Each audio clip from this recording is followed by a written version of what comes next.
Ang kwentong ito ay hango sa totoong buhay. Mula ito sa isa nating kabayan na itago na lamang natin sa pangalang Deo.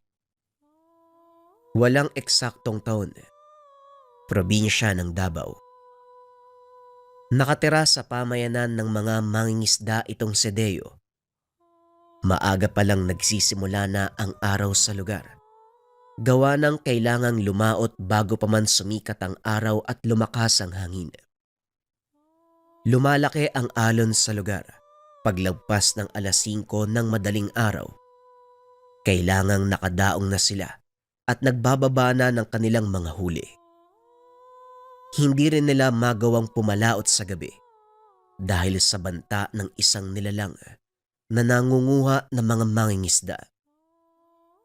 Marami na ang nabibiktima ng nilalang. Karamihan sa kanila ay hindi na nakakabalik. Tuluyan ng nilamon ng karagatan ang mga katawan. Ngunit may ilang nakaligtas at ayon sa mga ito bago sila mahulog sa dagat, nakakarinig sila ng mga bulong. Malamyos na awit ng isang babae. Ang hinala ng mga taga-baryo, isa itong uri ng engkantong dagat na kung tawagin ay kataw. Sa mga hindi nakakalam, ang mga kataw ay uri ng engkantong dagat na maaaring ihalin tulad sa mga aswang. Ang pinagkaiba lang nila sa mga aswang, hindi nila kayang magkatawang tao. Nambibiktima sila ng mga taong naliligaw sa karagatan, ngunit may limitasyon ang kanilang pambibiktima. Pagsapit ng alas 3 ng madaling araw, hindi na nila kayang manguha ng mga tao.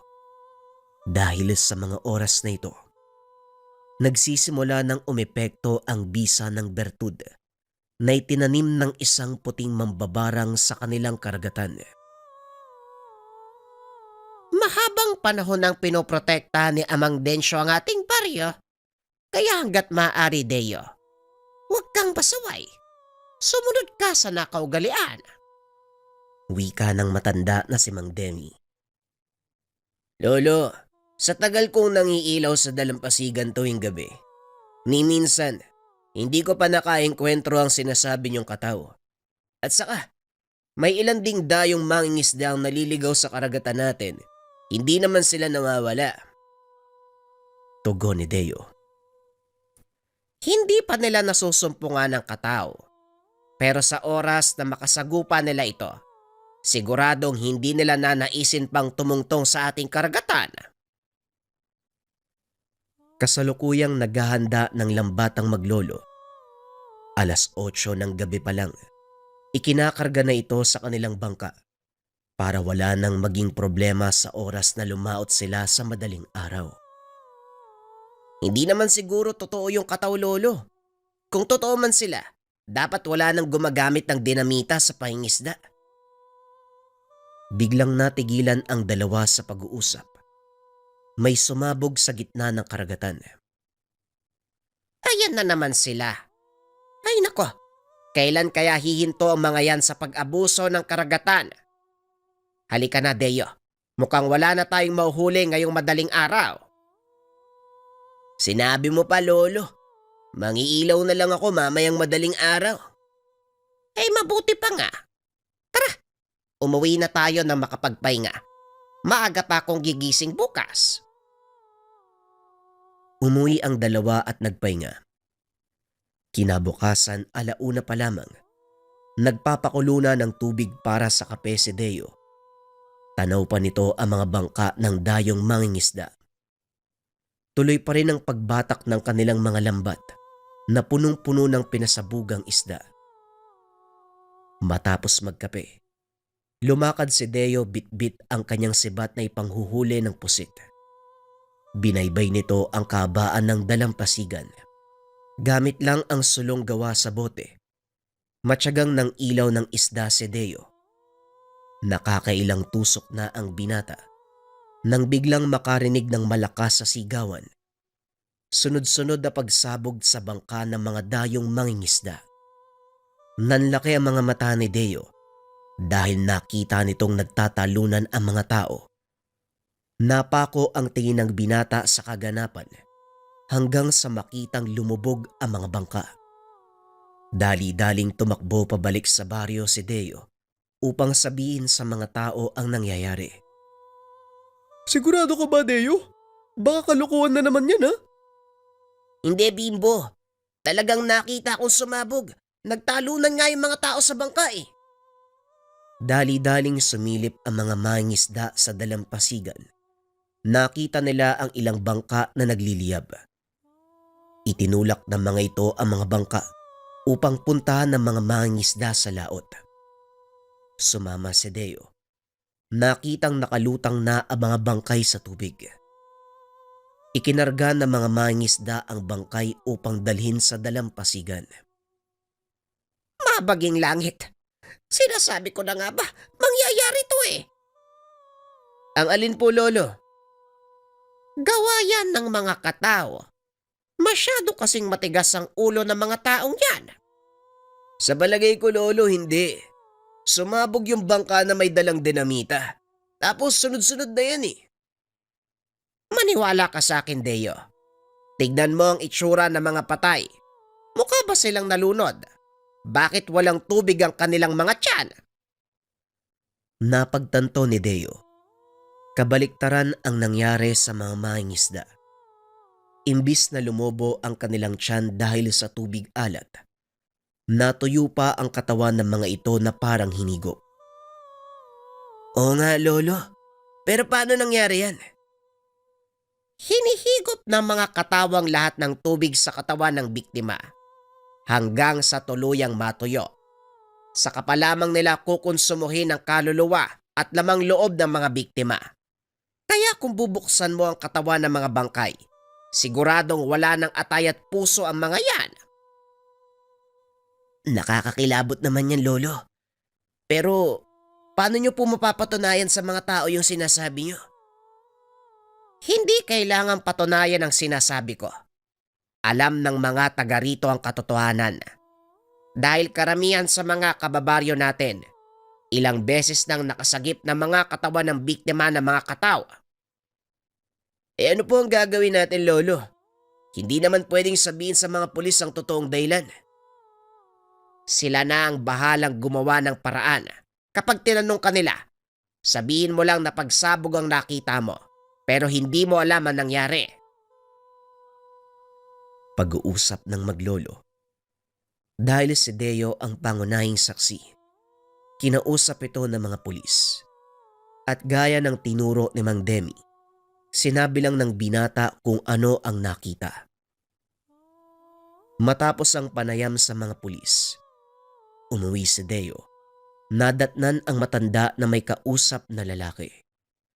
Mabuti naman at nakauwi ka na, Deo. Nga pala, mula daw sa pamahalaan ng taong ito. Gusto niyang malaman kung ano ang totoong nangyari kaninang madaling araw. Magandang umaga po sa inyo. Nasabi ko na po sa pulis ang lahat eh. Maaari po kayo magtanong sa kanila, pasensya na ha. Pagod na ako eh. Kailangan ko nang matulog. Hindi naman mahaba ang kukunin kong oras. Kaunting katanungan lang. Ilang bagay na nais linawin. Magsasayang ka lang ng oras mo gaya ng sinabi ko. Naibigay ko na sa kapulisan ang sagot sa lahat ng mga tanong nyo. Ngayon mawalang galang na po. Kailangan ko na magpahinga. Mabilis na pumasok ng tahanan si Deo. At dahil nabigo sa pakay, nagpa siya ang lalaki na umalis. Pinagbasda ng binata habang naglalakad ito palayo. Sa hindi malamang dahilan, tila naintriga ang binata sa personalidad nito. Ngunit dahil nanaig ang pagod at antok, nagpahinga si Deo. Pagsapit ng hapon, ginising ito ng ama dahil may mga pulis na pumunta sa tahanan. Ano ba naman yan? Nakausap na nila ako kanina. Ano pa bang gustong malaman ng mga yan? Hindi ko rin alam, Deo. Pero mukhang mahalaga eh, kaya lumabas ka na. At saka, may kasama nga pala silang lalaki. Mukhang taga-syudad. Maayos ang pananamit. Napailing na lang si Deo. dahil may kutob na ito kung sino ang tinutukoy ni Mang Demi. O sige o, lalabas na ako. Naglakad palabas ng kwarto ang binata. Nakita ang mga panauhin. Nakaupo ang mga ito sa mahabang bangko sa labas ng bakuran. Magandang hapon. Pasensya ka na kung nakakaistorbo. May ilang bagay lang ako nais malaman at sa palagay ko, ikaw lang ang makakasagot sa mga tanong ko. Hindi ba napaliwanag sa'yo ng pulis yung mga nasabi ko? Nabigay ko na sa kanila yung lahat ng impormasyon eh. Pero kung talagang mapilit ka, o sige, ano bang gusto mong malaman? Maraming salamat kaibigan. Pero una sa lahat gusto ko sanang malaman mo na tatay ko ang isa sa mga namatay sa pagsabog sa laot. Biglang nag-iba ang reaksyon ni Deo nang malaman na isa sa mga namatay ang ama ng taong kausap. Ganun ba? Pasensya ka na. Napagod kasi ko kanina eh. Kaya hindi kita naharap ng maayos. Ano bang maitutulong ko? Nakita mo ang pangyayari, hindi ba? May napansin ka bang kakaiba? Nasa gitna ng laot ang mga bangka. Habang ako nasa dalampasigan. Nangiilaw ng pusit. Nakita ko yung pagsabog eh. Pagtalunan ng mga tao. Pero hindi ko alam kung anong dahilan. Masyadong malayo para makita ko nangyayari. Ganun ba? Ang akala ko kasi, detalyado ang nakita mo. Pasensya na sa abala. Yan lang naman ang gusto ko malaman. Tumayo ang Ginoo. Akmang lalakad na sana palayo. Nang biglang maalala ni Deo ang kwento ni Lolo Demi. Sandali lang, total nandito ka na eh. Bakit hindi mo ako sabayan magkape? Kung hindi naman kalabisan kaibigan, sige, magpapaalam lang ako sa mga pulis. Nagpaalam ang lalaki sa mga pulis. Hindi ko alam ang nangyari sa mga mangingisda kasi malayo ako eh. Pero may isang taong maaaring makapagbigay sa'yo ng kaunting impormasyon. Teka, tatawagin ko siya. Tumayo si Deo. Tinawag ang matanda sa loob ng tahanan. Dali-dali itong lumabas at lumapit sa kanilang kinaroroonan. Ano bang maitutulong ko sa inyo? Kasi si... Teka, sino ka nga ba? Larry po ang pangalan ko. Magandang hapon, Tatang. Yun nga si Larry kasi. Tatay niya daw yung isa sa mga namatay na mangingisda. Gusto niyang malaman kung ano talaga yung dahilan ng pagkalubog ng mga bangka. Ganun ba? Ewan ko kung maniniwala ka sa sasabihin ko. Pero sa palagay ko, hindi basta sa kunaan nangyari. May palagay ako eh. Gawa ng mga katawang pagsabog. Yan ba ang gusto mong marinig, Manong Larry?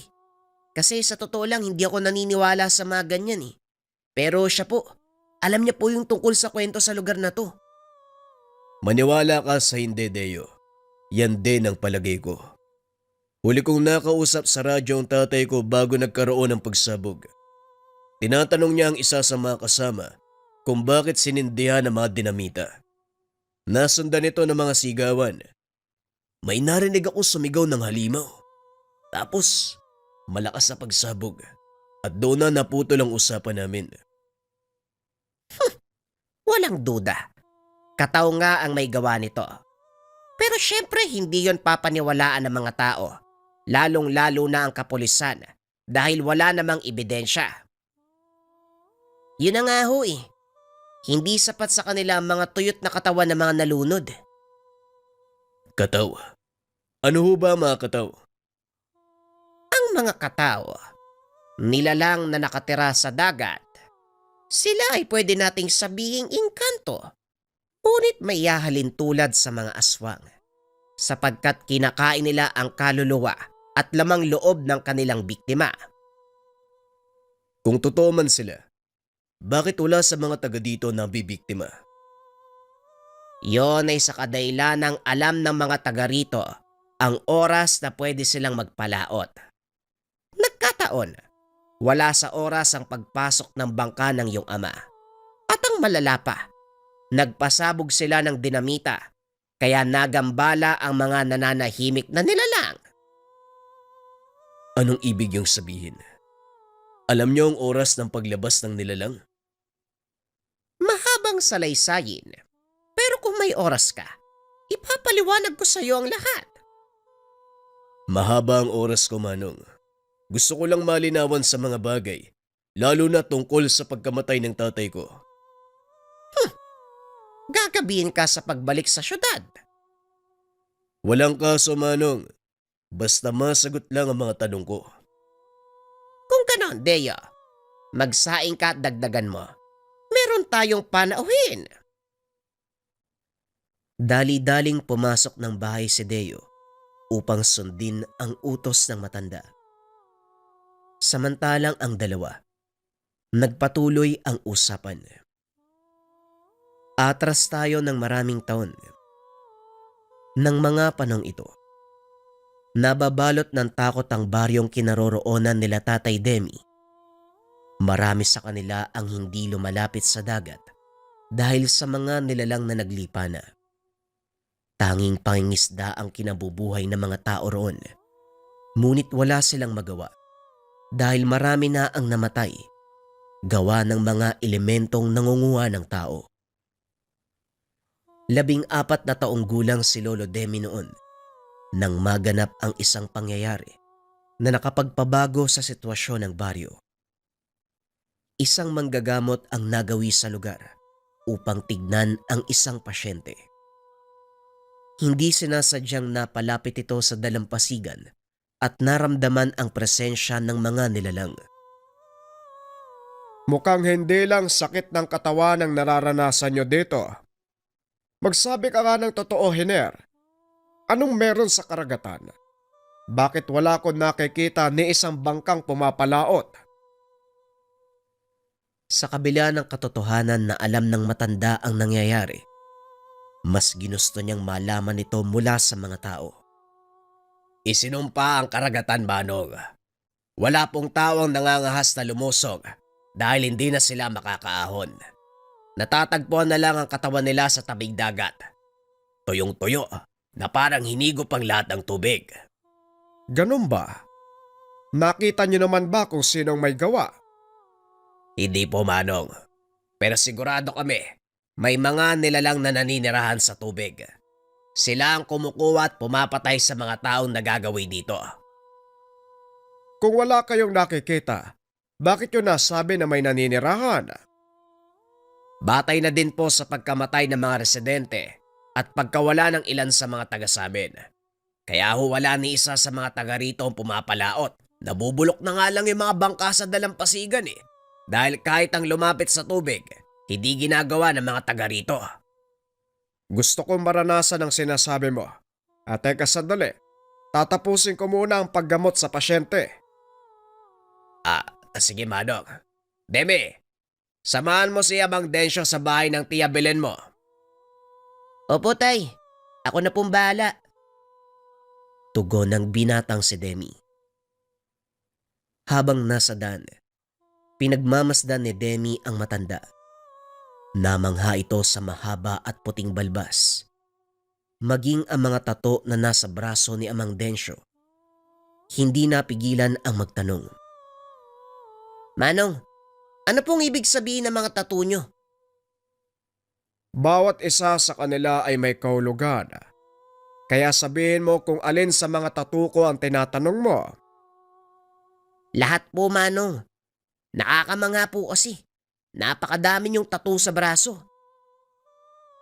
Ang mga tattoo sa kanang kamay ko, pangalan ng mga nilalang na inaalagaan ko. At ang nasa kaliwa naman, mga dasal na isinalin sa ibang panitikan para tawagin sila. Mga nilalang? Kagaya po ng ano? Kapre, tikbalang, sigbin, kahit diwata kaya kong pasunurin. Weh, niloloko niyo naman yata ako, Manong eh. Ay nako, bahala ka. Tatanong-tanong ka tapos ngayong sinasagot. Ayaw mong maniwala. Hindi naman sa ganun, Manong. Pero, totoo ba? Kaya mong pasunurin yung mga nilalang? Nasa'yo kung maniniwala ka o hindi. Sinagot ko lang yung tanong mo eh. Malayo pa ba tayo? Ay hindi po. Liliko na lang po tayo dyan sa puno ng nyog. Yan na po yung bakuran ng tiyahin ko. Mabuti naman kung ganon. Pagdating natin doon, antayin mo ako sa labas ha. Huwag ka nang sumunod. Po, gusto ko nga pong makita kung paano kayo manggamot tapos may iwan ako sa labas. Ang kulit nito. Ikaw ang bahala. Pero unahan kita. Hindi kaaya-ayang makikita mo. Ayos lang po yun, nali na po kayo. Sigurado kanina pa nag-aantay si Tia Isabel eh. Pumasok ang dalawa sa loob ng tahanan. Nakita ang nakaratay na dalaga. Mabuti naman sinamahan mo si Amang Densyo papunta dito, Demi. O siya magmeryenda ka muna sa kusina. May nilagang saging doon at mainit na kape. Kayo po ba, Amang Densyo? Gusto niyo rin po ba? Kapay na lang sa akin. Oy bubwet, bakit hindi ikaw ang kumuha nun? Lubos-lubosin mo na. Total gusto mong sumama dito, hindi ba? Dali-daling kumuha ng kape ang binata. Inabot kay Amang Densyo. Matapos ay naupo si Demi sa tabi ng pintuan habang pinapanood ng matanda. Hinawakan nito ang pulso ng pinsan ni Demi na itago na lang natin sa pangalang Mirna. Saan ka huling nagpunta? Magsabi ka ng totoo, iha. Nakatingin ang dalaga kay Aling Isabel na tila nagdadalawang isip na sumagot. Sige na, Mirna. Sagutin mo ang tanong ni Amang Densyo. Huwag kang matakot. Walang sino man ang magagalit sa'yo.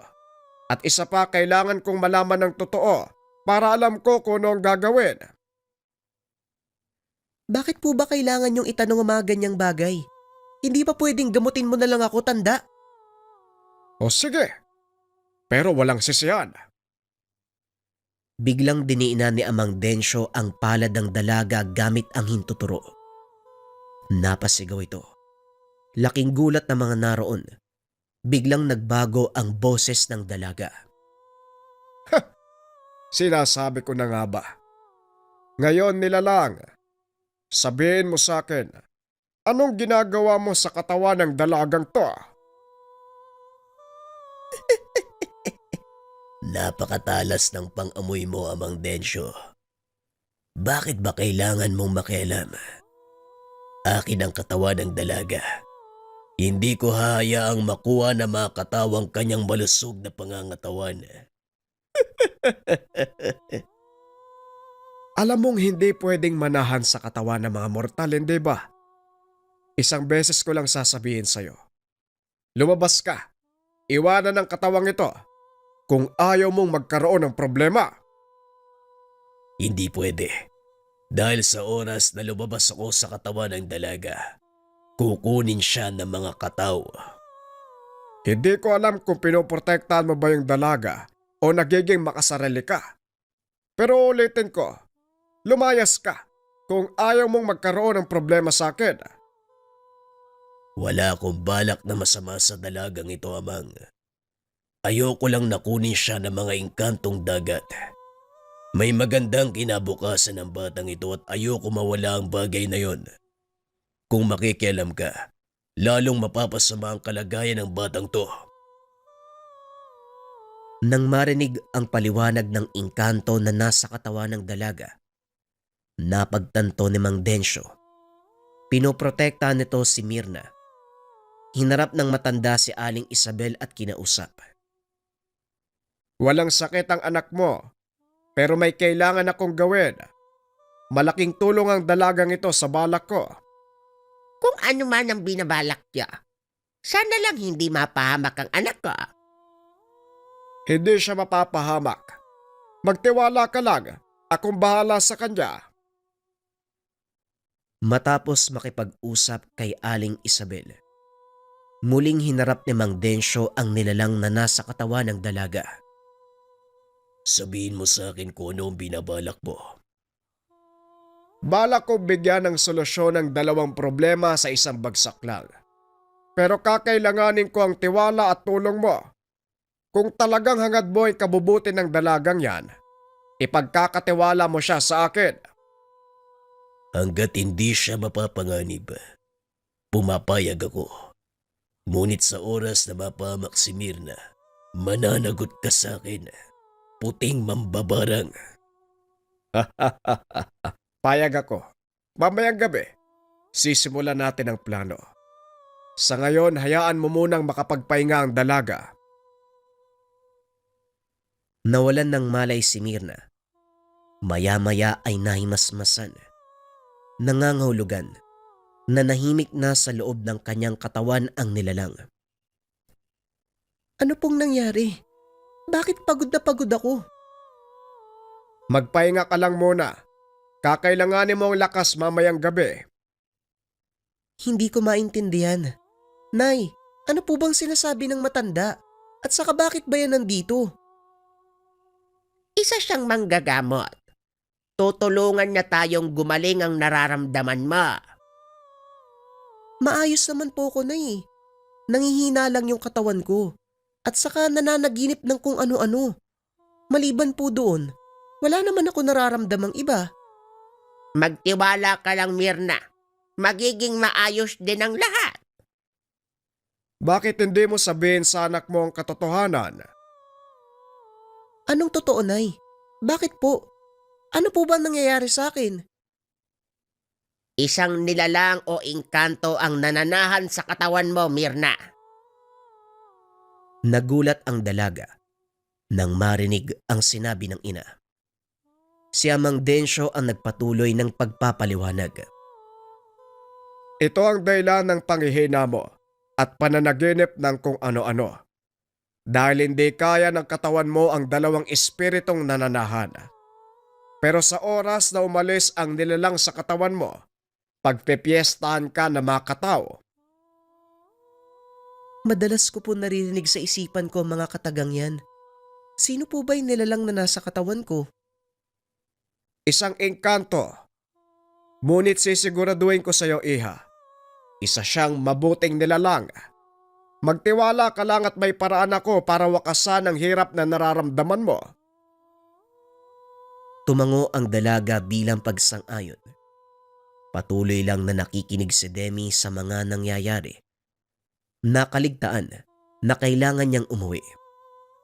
Alam ng mga magulang nito na nasa tahanan siya ng tiyahin, kaya hindi na nag-abala ang binata na bumalik sa kanilang tahanan upang magpaalam sa mga magulang. Kinagabihan, nang maihanda ang lahat, dinala ni Amang Densyo ang dalaga sa dalampasigan. Marami ang tumutol, ngunit hindi nakinig ang matanda. Amang Densyo, delikado binabalak niyo. Baka mamaya mapano ang bata. Magtiwala ka lang, Hiner. Alam ko ang gagawin at kayo dyan. Ayaw niyo bang maputol lang tuluyan ang sumpa sa lugar na ito? Tutunganga na lang ba kayo habang unti-unting nawawala ang pangkabuhayan niyo? Tignan niyo ang paligid. Sabihin niyo sa akin kung para saan ang mga bangka at lambat na yan. Naparito ko, hindi lang para gamutin ang dalaga, kundi para tuluyang wakasan ang takot na bumabalot sa baryong ito. Pero bakit si Mirna? Anong meron sa kanya? Ang pamangkin mo ay may kakaibang kakayahan. Malakas ang kanyang espiritu, kaya nagawang kanlungin ang engkantong nasa loob ng katawan niya. Dahil doon, ito ang hinahabol na makataw. Mas malakas na kaluluwa. Mas masarap para sa kanila. Ano naman ang balak mong gawin? Bakit kailangang ipain ang pamangkin ko? Sa pamamagitan ni Mirna, papalabasin ko mga kataw at susubukan ko makipagkasundo. Ngunit sa oras na may gawin silang hindi maganda, sisiguraduhin ko, walang matitira sa kanilang buhay. Pagpapaliwanag ni Amang Densyo, nanahimik ang mga tao nang marinig ang sinabi ng matanda. Matagal na nilang gustong ipagpatuloy ang buhay na nakagisnan, kaso nga lang nahahadlangan sa takot sa mga naglipanang nilalang. Kinausap ni Densyo ang dalaga. Sumang-ayon ito sa kanyang binabalak. Matagal nang naghihirap ang aming baryo. Hindi namin alam kung saan kukuha ng makakain. Nahihirapan na rin po yung mga magulang ko eh. Kung ito ang tanging paraan, pumapayag po ko bilang maging pain. Wika ng dalaga. Maya-maya pinalusong ito ni Mang Densyo sa tubig. Labis ang takot ng mga taga-baryo. Ngayon, Iha, ipikit mo ang iyong mga mata. Ipinikit ni Mirna ang mga mata. Nagsimulang mag-usal na mga dasal si Amang Densyo. Nawalan ng malay ang dalaga. Hinayaan niya itong lumutang sa tubig.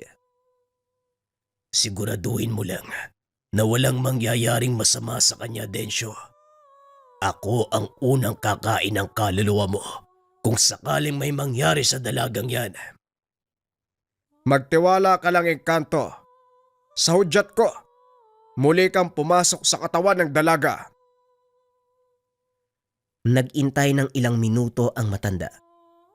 Nang maramdaman ang presensya ng mga kataw, sinabihan nito ang engkanto, pumasok sa katawan ng dalaga. Nang muling makapasok, itinali ng matanda ang isang kwintas na gawa sa itim na perlas. Biglang nakarinig ng nakakabinging sigawan ang mga tao. Napatakip ng tenga ang mga ito. Ang ilan ay nagdugo pa ang ilong. Hindi makayanan ang lakas ng presensya ng mga nilalang. Nilingon ng matanda si Mang Hiner. Sinabihang paalisin ng mga tao dahil maaari silang mapahamak kung sakaling mamataan sila ng mga kataw. Dali-daling nagtakbuhan ang mga ito palayo sa dalampasigan. Naiwan si Demi na nakatago sa puno ng nyog. Pinagmasdan nito ang susunod na mangyayari. Nagpakita ang isang nilalang na malaisda ang muka. Mahaba ang ngipin. Nababalot ng makapal na kaliskis. Nilapitan nito si Amang Densyo at ang dalagang hawak ng matanda. Ano pang inaantay mo, Kataw? Bakit hindi mo siya kainin? Anong ginagawa mo? Isang uri ng alay. Pasensya na.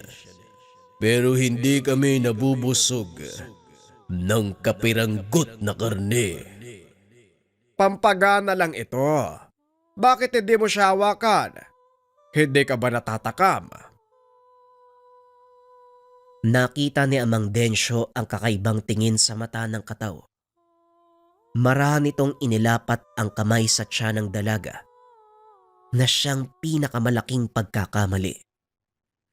Hinawakan ni Amang Densyo ang kamay ng kataw at kahit gaano pa kadulas ang braso nito, hindi na siya makawala.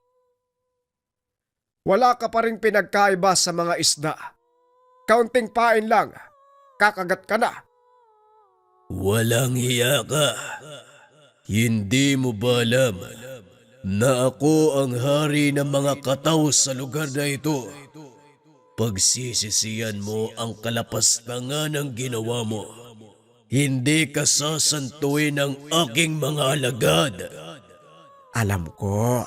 At ikaw mismo ang pakay ko, Kataw. Alam mo ba kung bakit hindi ka makakawala?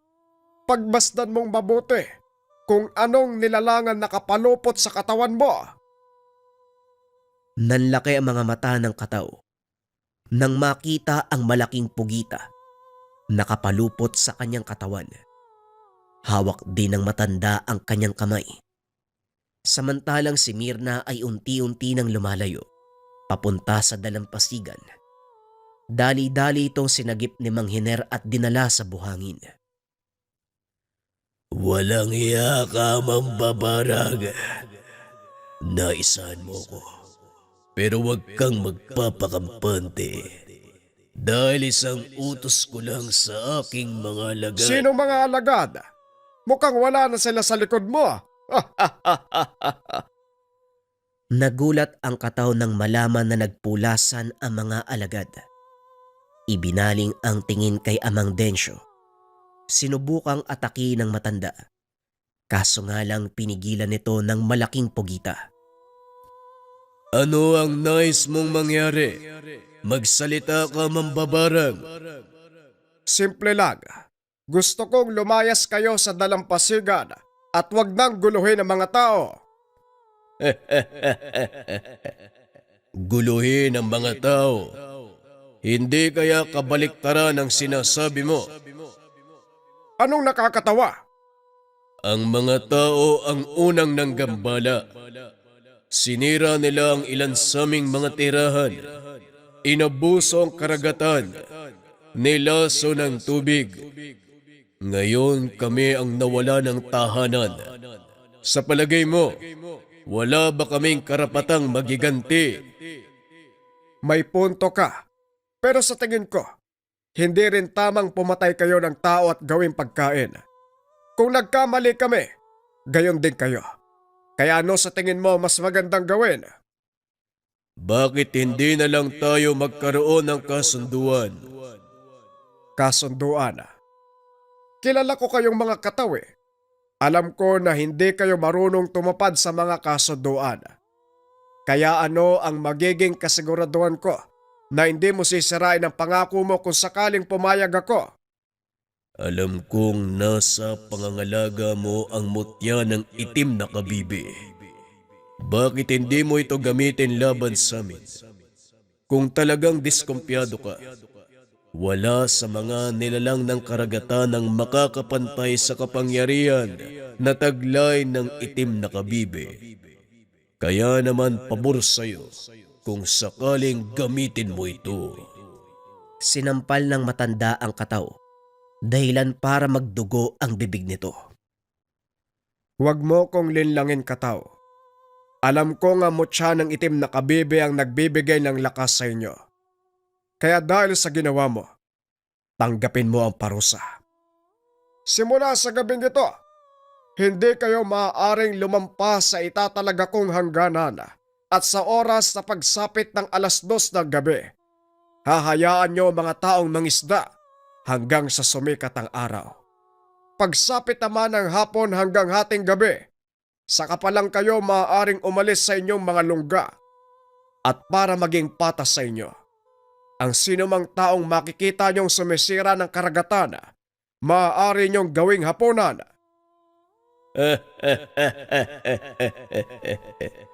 Ano ang mapapala namin sa kasunduang iyan?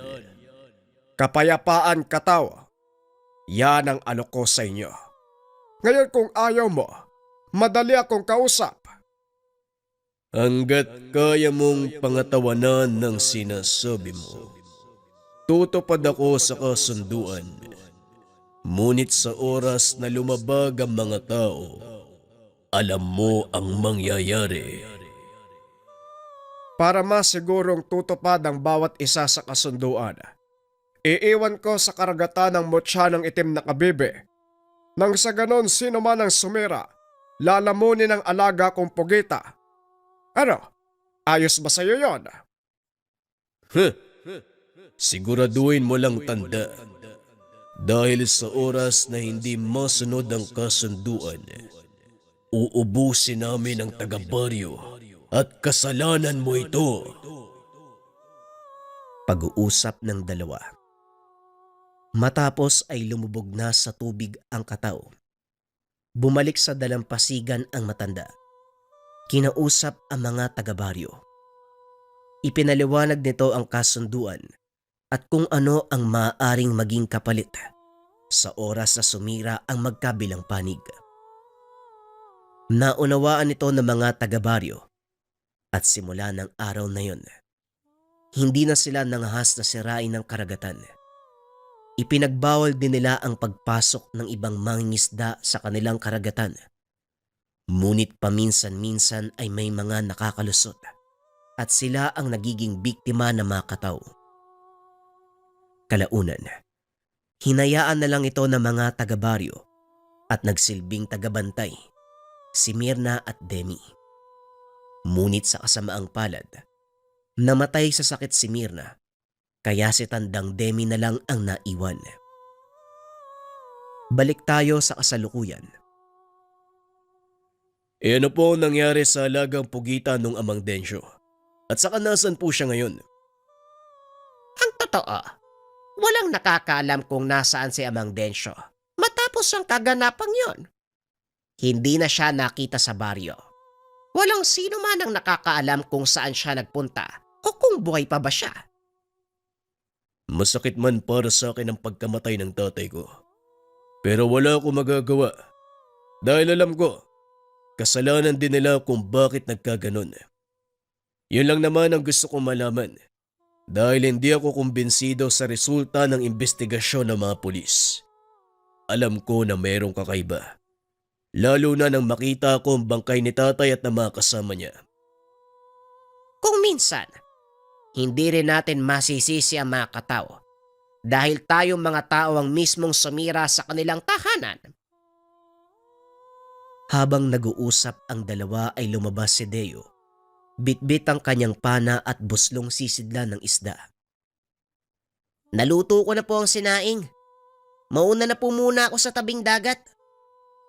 Teo, ano ka ba namang bata ka? Hindi pa oras ng paglusong natin sa dagat. Baka makasagupa mo mga katao. Hanggat wala kang ginagawang masama sa kanila, hindi naman siguro sila mananakit, hindi ba? Hindi na nakasagot ang matanda. Umalis na si Deo. Napakatigas ng ulo ng batang yan. Ay nako, minsan, parang gusto ko nang mapikon. Pero wala naman akong magawa kung papagalitan ko siya. Hindi naman hihinto yan sa pamamana. Hilig ni Deo ang pamamana, Manong. Bakit hindi mo siya samahan?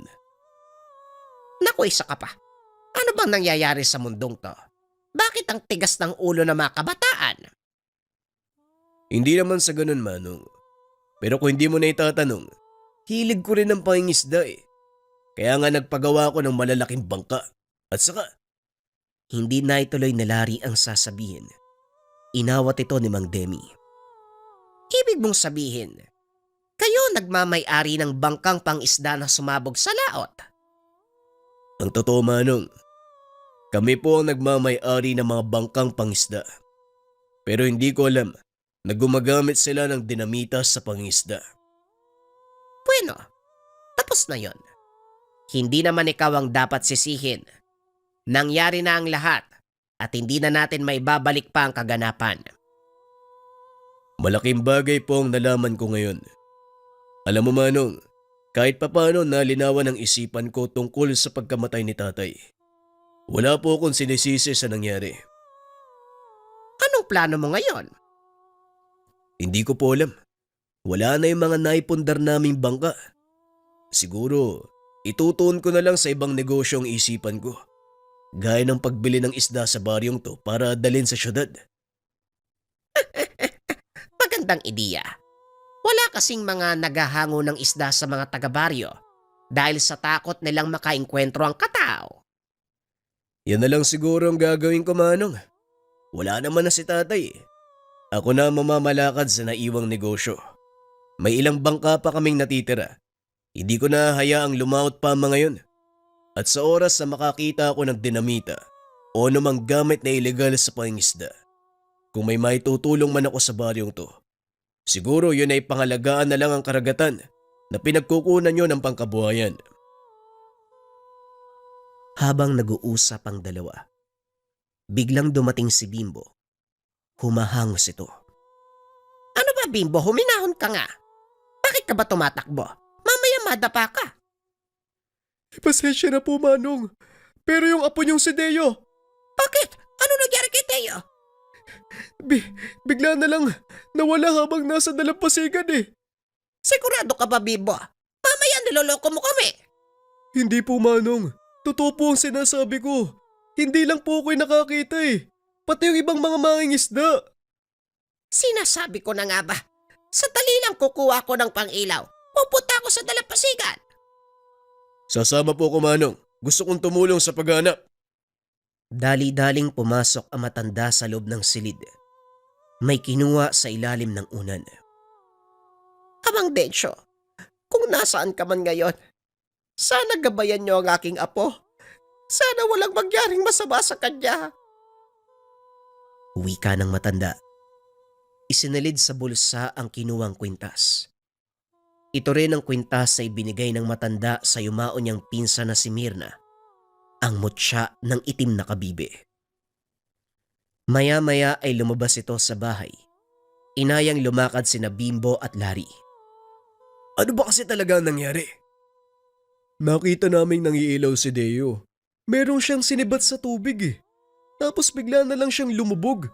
Parang may kung anong humila sa paa niya. Mukhang alam ko na kung ano nangyari. Pero wag naman sana.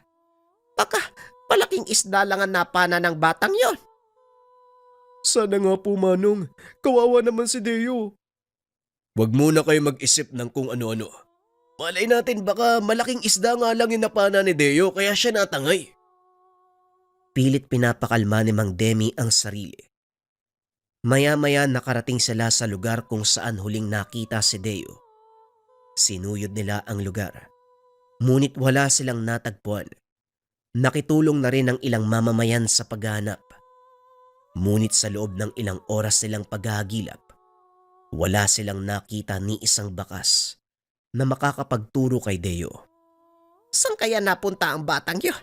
Dapat kanina pa siya umahon. Hindi pa natatapos ang gabi. Kaya huwag kang mawala ng pag-asa, Manong. Mahanap pa natin si Deo. Naupo ang matanda sa puno ng nyog dahil napagod na ito sa kakalakad. Ang mabuti pa, Bimbo. Samahan mo ang mga taga-baryo sa paghahanap. Hindi na kaya ng tuhod ko. Magpahinga po muna kayo, Manong. Kami na po ang bahala maghanap kay Deo. Sasamahan na kita, Bimbo. Sandali lang. Kukuha ko ng mga pang-ilaw sa sasakyan. Nang sa ganon mas madali nating makita ang paligid. Hindi ko yun nilabas kanina. Sa takot na baka maaaring makaramdam ang mga sinasabi niyong nilalang. Mabuti pa nga. Malapit na mag-2:00 oh. Kailangan na nating mahanap si Deo bago pa sumikat ang araw. Sa palagay ko, maaari na nating gamitin ang mga bangka. Siguraduhin nyo lang na hindi magagambala ang mga nilalang sa gagawin nating paghahanap. Isang ikot pa sa dalampasigan, Manong. Tapos papalaot kami para sa rin naman ang katubigan. Mabilis na lumakad si Larry at kumuha ng mga pang-ilaw. Nang makabalik, ipinagpatuloy nila ang paghahanap. Sa hindi kalayuan, nakarinig ang mga ito ng malakas na kaluskos sa tubig na tila may kung sinong nagbubuno. Dali-daling nilapitan ng mga ito ang lugar kung saan nanggagaling ang ingay.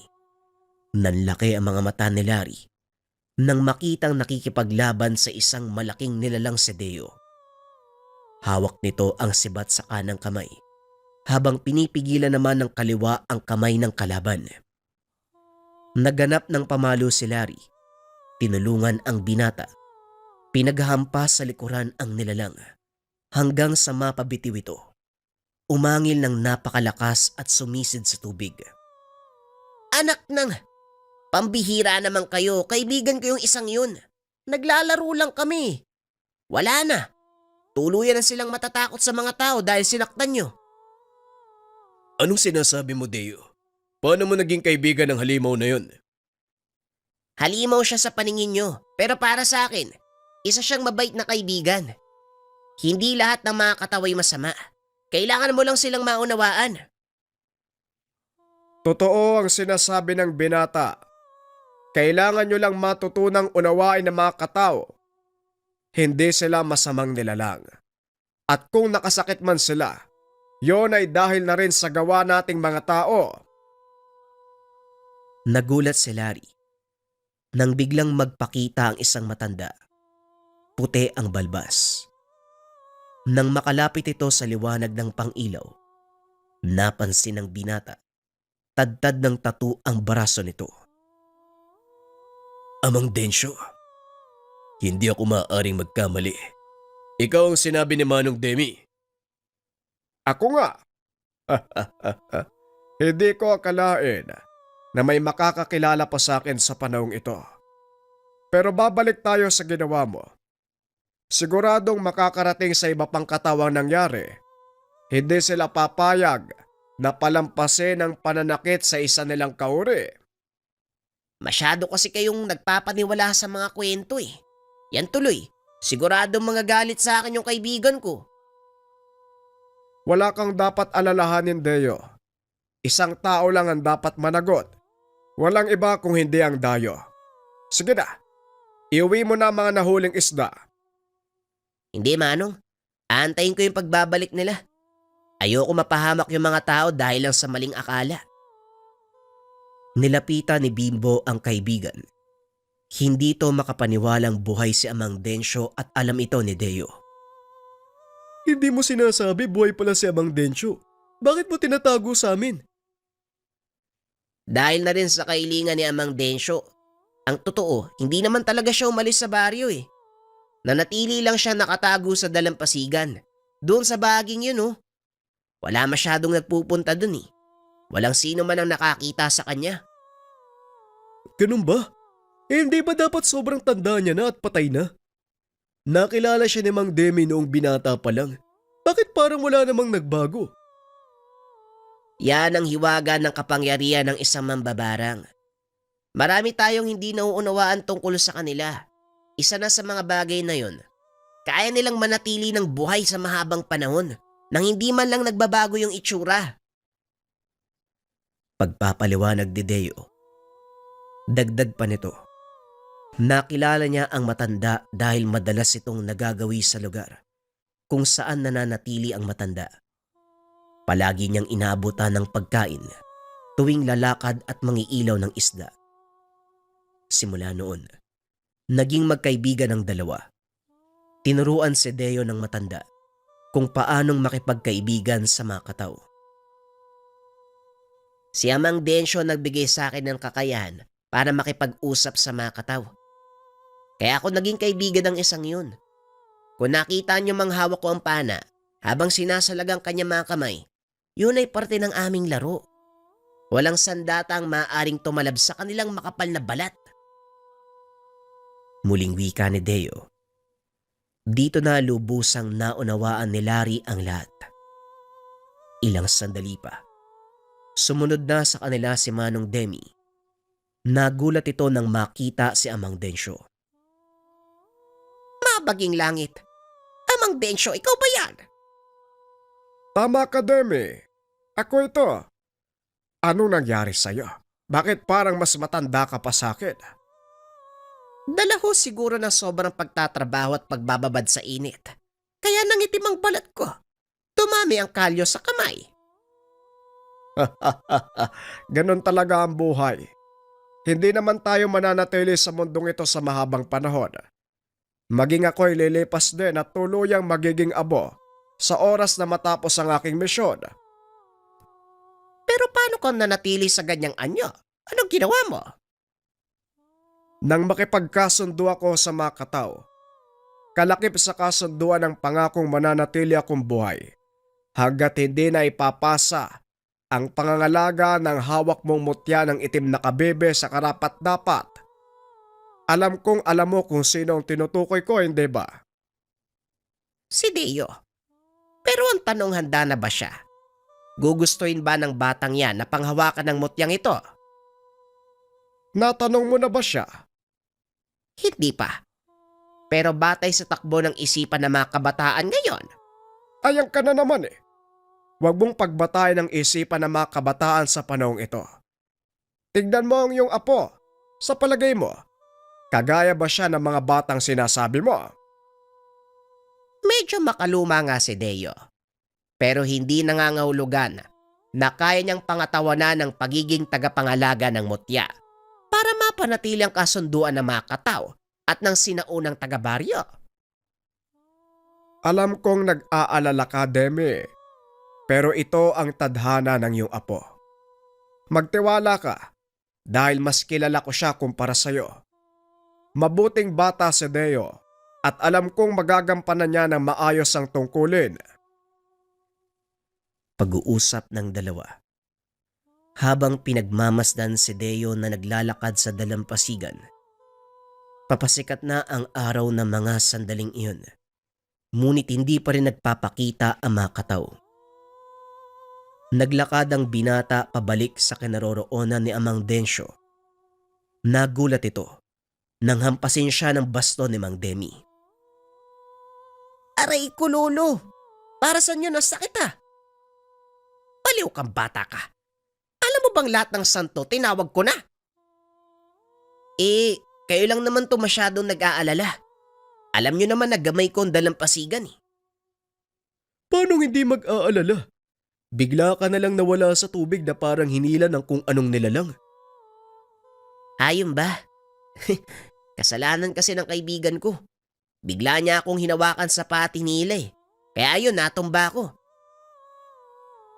Maya-maya ay gumalaw ang tubig. Isa-isang nagpakita ang mga katao. Sa pagkakataong iyon kasama nila ang hari. Sinong walang awa ang pumalo sa katawan ng aking anak? Tanong ng haring katao. Hindi makagalaw si Larry nang makita nito ang nilalang. May taas na 9 na talampakan at halos 4 na beses ang laki ng katawan sa kanya. Ako po. Patawad, hindi ko sinasadya. Akala ko kasi sinasaktan niya si Deo eh. Magkaibigan ang aking anak at ang binatang yan. Kaya hindi niya ito sasaktan. Huwag kang mag-alala. Hindi naman nasaktan ang anak ko. Nagulat lang ito nang mapansin na may ibang tao sa dalampasigan. Mabuti naman po kung ganun. Pero humingi po ako ng tawad. Padalos-dalos ang kilos ko. Nararamdaman ko na buka lang yung kalooban sa paghingi ng kapatawaran. Kaya tinatanggap ko. Ngunit hindi yan ang dahilan ng aming pagparito. Densyo, pinuputol ko na ang ating kasunduan. Nanlaki ang mga mata ni Amang Densyo nang marinig ang sinabi ng nilalang. Anong sinabi mo? Bakit mo puputulin ang kasunduan? Nangangahulugan na magkaaway ulit tayo. Hindi yun ang ibig kong sabihin. Hindi ko nakakalimutan ng pagiging magkaibigan natin. Ngunit hindi ko rin papalampasin ang mga taong nais sumira sa aming tahanan. Gaya na lang ng bangkang nagpasabog. Inubos nila ang aking mga alagad dahil nagambala nila ang isang mahalagang ritual. Alam ko. At hindi ko rin mapapatawad ang ginawa nila. Pero bakit mo puputulin ang kasunduan? Oras na para umalis kami sa lugar na ito. Sapat na siguro ang 100 taong pananatili. Nagawa na naming magparami at palakasin ang aming puwersa. Panahon na para bumalik sa aming karian at bawiin ang nararapat na sa amin. Wala akong may tutulong tungkol sa bagay na yang katao. Ngunit hinihiling ko ang tagumpay at naway muli niyong mabawi ang inyong tirahan. Salamat, Densyo. Panahon na rin para magpahinga ka. Wala ka nang gagawin dito. Kaya maaari ka nang tumawid. Susunod na ako, kaibigan. Mauna ka na. Tinitigan nito ng masama si Larry. Kaagad na tumalikod sabay wika kay Deo. Bantayan mo ng mabuti ang taong yan. Baka sa susunod, anak na ng mga sirena ang hambalusin niya. Tumawa ng malakas si Mang Densyo. Tinapik sa balikat si Larry. Pagsabihan mo tong kaibigan mo, Deo ha. Bago pa niya mapagkamalang isda ang mga sirena dito. Ako na pong bahala sa kanya, Lolo. Magpahinga na po kayo. Demi, ipagkakatiwala ko sa iyo ang mutya ng itim na kabibe. Pero sa oras na dumating ang pagkakataon ni Deo, ipasa mo ito sa kanya. Dahil yon ang tungkuling nakaatang sa kanyang balikat. Kahit wala na makataw sa bahagi ng karagatan, hindi nangangahulugan na tapos na ang tungkulin. Ang katotohanan nagsisimula pa lang ito. dahil wala ng mga nilalang na totoong nangangalaga. Hindi man ako lumaki sa lugar, pero nakita ko ang kahalagahan ng karagatan sa mga taga-baryo. Kaya hayaan niyo po akong tumulong. Gawin mo kung anong tingin mong tama. Alam mo sa sarili kung ano yon. Huwag mo sanang manahin ang masamang gawin ng taong nakapaligid sa iyo noon. Pangalagaan mo ang kalikasan na parang bahagi ng buhay mo. Dahil dito nakasalalay ang kinabukasang magmumula sa inyo. Matapos magsalita, biglang naglaho ang matanda kasabay ng pagsikat ng araw. Matapos ang kaganapang iyon, tuluyang nawala ang takot sa mga taga-baryo. Unti-unting nagbalikan ang mga tao sa pangingisda. Muling napaganda ang ekonomiya ng baryo. Sa tulong na din ni Larry, nagawa nilang magtayo ng pantalan upang makadaong ang mga dayong mangingisda. Samantalang si Deo, pinamunuan ang mga kababaryong nagboluntaryong maging bantay dagat. Sa pamamagitan ng pagtutulungan, nagawa nilang mapabuti ang karagatan. Naitaboy ang mga ilegal na pangisdaan. Napangalagaan ng dalampasigan na naging tahanan ng mga isda. Sa paglipas ng panahon, ipinasa ni Mang Demi ang pangalaga ng mutya ng itim na kabibe kay Deo. Sa pamamagitan nito, mas umigting ang pagbabantay nila sa karagatan dahil naging kanlungan nito ng mga nilalang at elementong nabubuhay lang sa tubig. Ilang taon pa ang lumipas, naging masagana ang baryo. May ilang nagsasabi na dahil ito sa tulong ni Larry, ngunit alam ni Bimbo, Deo, Larry, ang totoong dahilan ng pagbabago ng baryo. Ang hawak ni Deo na mutya at ang kwentong bumabalot sa dalampasigan na minsang pinangalagaan ng puting mambabarang, si Amang Densyo.